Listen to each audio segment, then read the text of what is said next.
Matt Lenihan Boxing Social in association with Forged Irish Stout, Empire Fight Store. We're here in Leeds with Frank Smith ahead of Josh Taylor, Catterall, a fight which has it's been 2 years in the making. Before we start on this fight though, let's talk about last week just very quickly. What a fight. I think a lot of people in the industry thought it might be a bit of an interesting chess match for 12 rounds, but what we saw was drama from top to bottom. Just give me your thoughts on it. Spectacular fight, unbelievable, and a close fight as well at many points of that of the contest, and what it should have been for the undisputed heavyweight championship of the world. That's exactly how it should have been. It should have been a close fight, but early part, I think the decision was right. I think that Oleksandr Usyk deserved the win, but Tyson Fury, the early part of the fight, after 7 rounds, I'd say was probably 5-2 up. But then Oleksandr Usyk completely changed it, and it's what he does every time. He finds a way. That's why he is where he is. That's why he became undisputed at cruiserweight, undisputed at heavyweight, 300 odd amateur fights, because he always seems to find a way. He's a special fighter, but both of them deserve so much credit because they gave a great night for the sport, and it's exactly what the sport needs. Is when on nights like that where you got the whole world tuning in, and a fight that people can really be captivated by. And the whole way through the fight, you're always wondering like what happens next, because it was swinging both ways.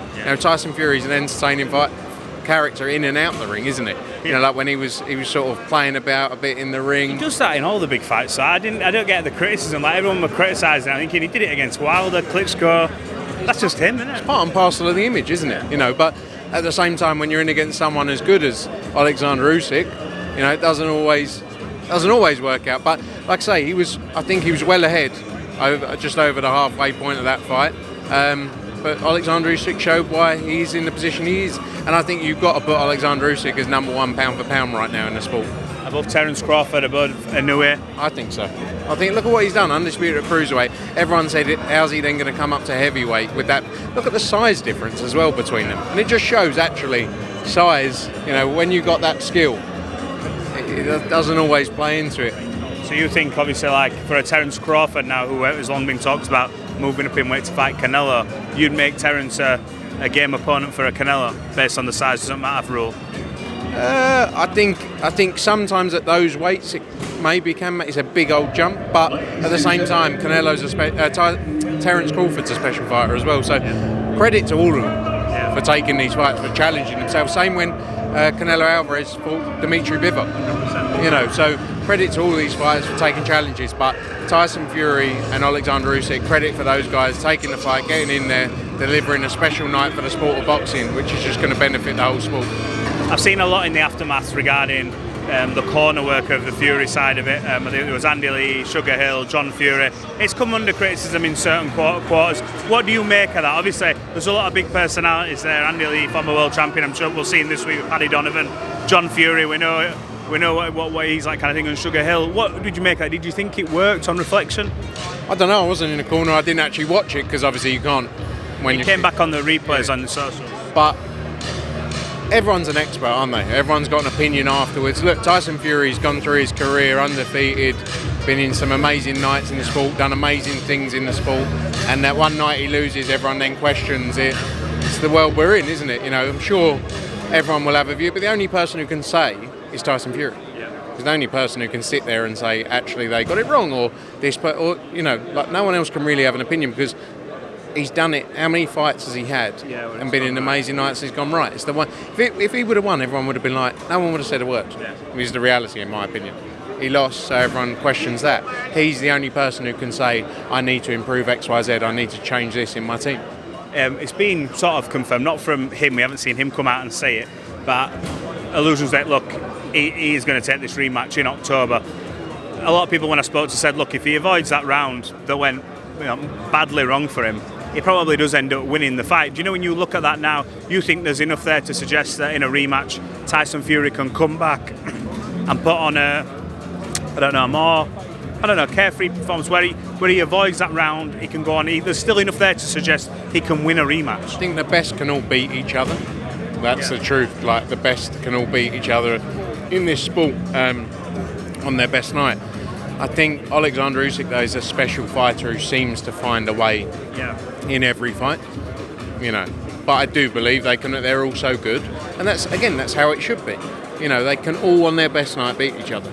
I suppose in an ideal scenario, everyone was always talking about like before the Wilder-Parker fight, they're talking about Joshua Wilder, then Parker turns up, talking about Fury-Joshua, Usyk's obviously here. We're always looking at this, but I suppose the ideal scenario now would be for that fight to still happen would be that Fury takes the rematch, wins the rematch, Joshua then fights Hrgovic or Dubois, wins that, and then we'd have undisputed, would we? Yeah. In a perfect world. At the same time, I've always said though, regardless of results, Anthony Joshua or Tyson Fury is still for me the biggest fight to make. Yeah.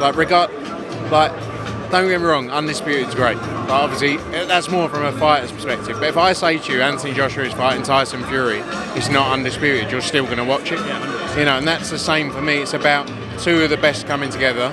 People wanting to see a fight. It's a fight that's been spoken about for years. I think it's a huge fight. So, you know, I think you can talk about he's got the rematch, then he goes through. If he wins that, then I still think it's a huge fight. Boxing's a crazy business. Things change daily. We just want to see the best fights in the sport. Where does Oleksandr Usyk sit in terms of the all-time greats? Having this conversation with a few people, you often see when people step up from cruiserweight when they go to heavyweight, and this is no disrespect to the ones who've done it before, they don't always go for the biggest heavyweights, but he's gone Chisora, Joshua twice, and then Tyson Fury, who many consider the number one.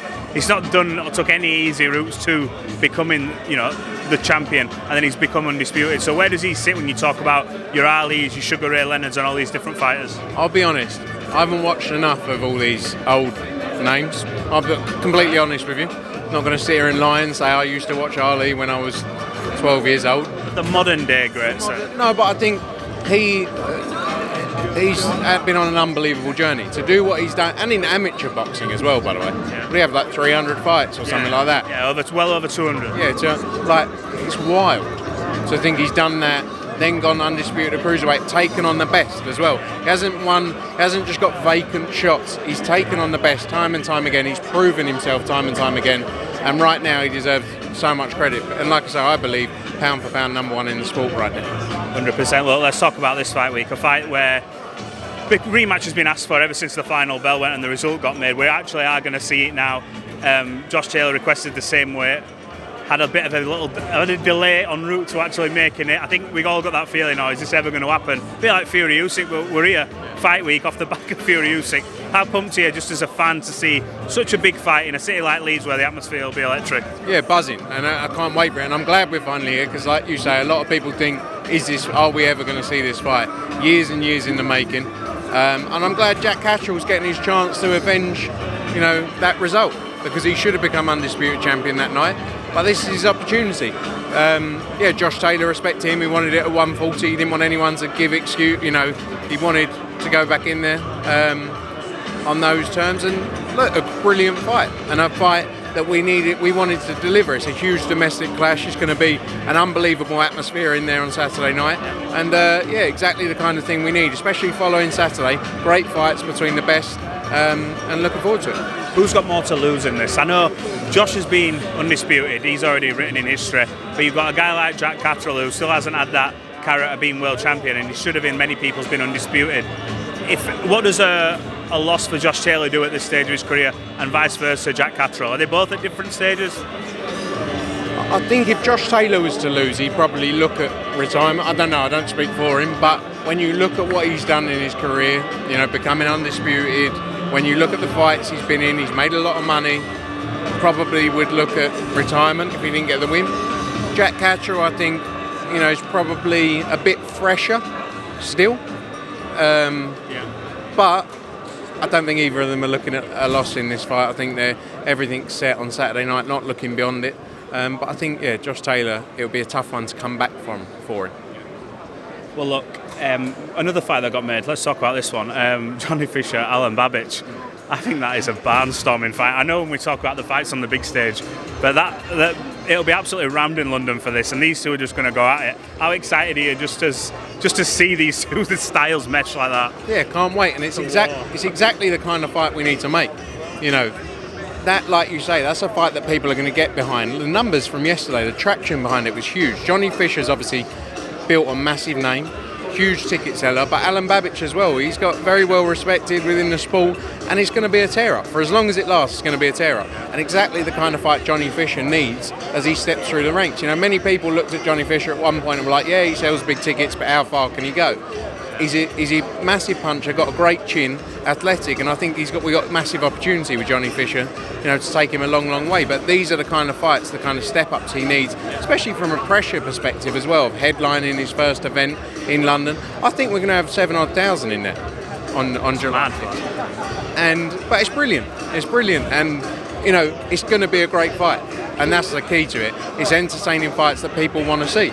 You know, it's a brilliant fight, and you know, Alen Babic just coming off the back of challenging for a world title. Granted at bridgerweight, but you know, still, that opponent is now fighting Lawrence Okolie, a former world champion as well. So it's a brilliant fight. It's a real step up for Johnny Fisher, and yeah, it's going to be a great tear up. And the 5v5, obviously, we've got one of your favourites, Dimitri Bivol, and one of everyone's favourites, Dimitri Bivol, at the top of the card.